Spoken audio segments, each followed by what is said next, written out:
সামনে লোকসভা ভোট। এই ভোটকে কেন্দ্র করে পূর্ব মেদিনীপুর জেলার ভগবানপুর বিধানসভার ইটাবেরিয়াতে আজ জনসভা তৃণমূলের। প্রায় 20,000 তৃণমূল সমর্থকদের নিয়ে জনসভা করল তৃণমূল নেতৃত্ব আয়োজকরা।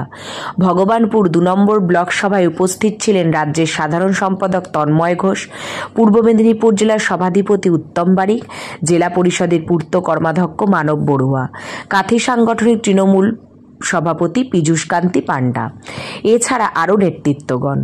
এই জনসমাবেশটি পরিচালনা করেন তৃণমূলের ব্লক সভাধিপতি অম্বিকেশন মান্না। এই জনসভাটিতে প্রমাণ করা হলো যে সামনের বিধানসভাতে ভগবানপুর বিধানসভা বিজেপি দখল থাকলেও লোকসভাতে তৃণমূল যে অনেকটাই প্রাধান্য পাচ্ছে তা এই জনসভাতে প্রমাণ পাওয়া যায়।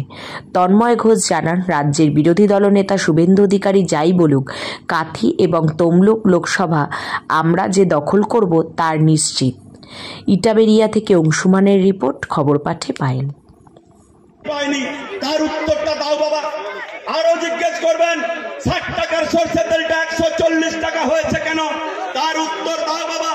আবার জিজ্ঞেস করবেন 2 টাকা কেন হয়েছে, তার উত্তর দাও বাবা। আবার জিজ্ঞেস করবেন তার প্রশ্নটা কেন ছিল।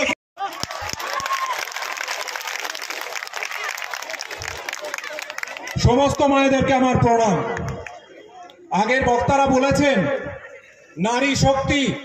নারী শক্তি গুরুত্বপূর্ণ। পৃথিবীর সৃষ্টি হয়েছে নারীদের দিয়ে, মায়েদের দিয়ে পৃথিবীর সৃষ্টি হয়েছে। মায়েরা আছেন তাই আমরা আছি, মায়েরা না থাকলে আমরা আজকে এই পৃথিবীতে আসতে পারতাম না। এটা যেমন সত্যি, আরো আরেকটা সত্যি, আপনারা যারা এখানে আছেন তারা আছেন বলেই আজকে আমাদের মধ্যে কেউ মন্ত্রী, মাননীয় মুখ্যমন্ত্রী মমতা বন্দ্যোপাধ্যায় মুখ্যমন্ত্রী হয়েছেন, নরেন্দ্র মোদী প্রধানমন্ত্রী হয়েছেন। তাহলে আসল ক্ষমতা গণতন্ত্রের কাদের হাতে? আসল ক্ষমতা আমাদের সামনে যে মানুষগুলো আছেন তাদের হাতে।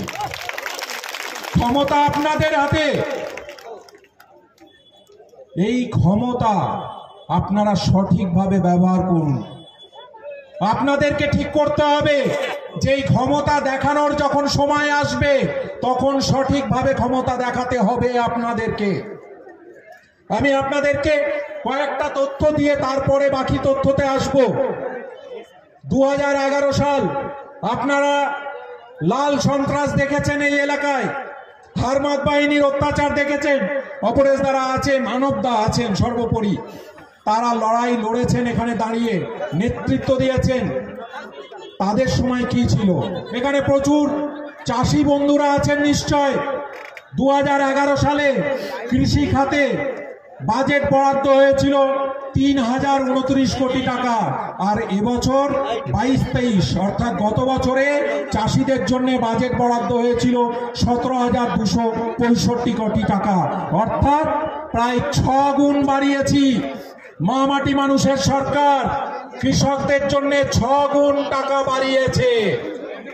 জিন্দাবাদ আমাদের নেতা মানব বড়ুয়া, জিন্দাবাদ আমাদের নেতা অম্বিকেশ মান্না, জিন্দাবাদ। নমস্কার, ধন্যবাদ জানাই কাজল দিকে। আবাস প্রাপকের তালিকা তিনি তার অ্যাকাউন্টে টাকা ঢুকিয়ে বক্তব্য শেষ করে এখানেই আমার বক্তব্যের ইতি টানছি।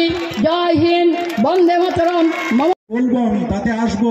সেই প্রকল্পগুলোতে বামেদের জমানায় 2011 সালে 6,845 কোটি টাকা দেওয়া হয়েছিল, আর